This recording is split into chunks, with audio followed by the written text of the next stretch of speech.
মেধা এবং সততার বিনির্মাণ করে আমরা সবার একটি ইনক্লুসিভ বাংলাদেশ গড়ে তুলবো ইনশাআল্লাহ। ভাইয়ের সমন্বয়ে গঠিত এই সংগঠনের এই কাফেলা আজ এক বিশাল মহিরুহে পরিণত হয়েছে। আজকে এই কাফেলার লক্ষ লক্ষ সাথীর জমায়েত হয়েছে। মেধা, মনন, যোগ্যতা, সততার, ন্যায় নিষ্ঠা প্রতিষ্ঠার এই চিরন্তন ছুটে চলা কাফেলা প্রতিটি ছাত্রের কর্ণ কুহুরে ইসলামের সুমহান পানি পৌঁছে দেওয়ার নিরন্তর চেষ্টায় অবরত রয়েছে।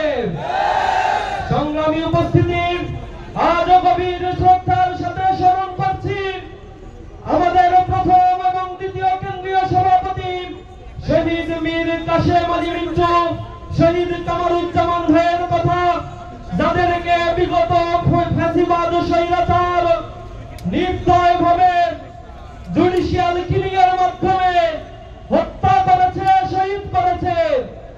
আজ আমরা বলতে চাই, এই শহীদের রক্ত কখনো বৃথা যায় না। এক শহীদের রক্তের বিনিময়ে বাংলার প্রতিটি মাটিতে লক্ষ লক্ষ শহীদের জন্ম হয়। আমাদের অন্তরে শাহাদাতের তামান্না নিয়ে ইসলামী আন্দোলন আমরা করি।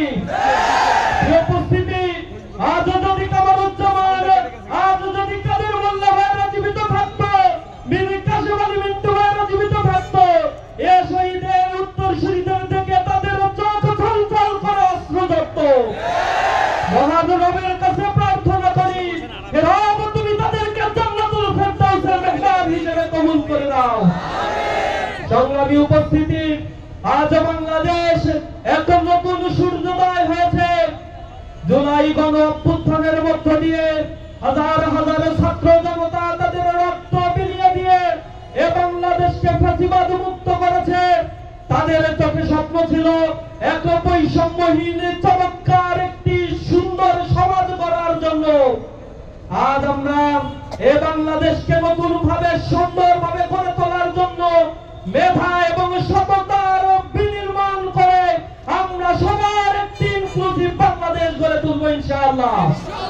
এ বাংলাদেশ গঠনের ক্ষেত্রে যারাই প্রতিবন্ধকতা সৃষ্টি করবে, যারাই এখনো দুর্নীতি, সুদ, ঘুষ, জেনা, ব্যভিচারের রাস্তা বাছাই করবে, এ বাংলাদেশের তরুণ ছাত্র যুবক তাদেরকে আবার এই বাংলাদেশ থেকে বিতাড়িত করবে।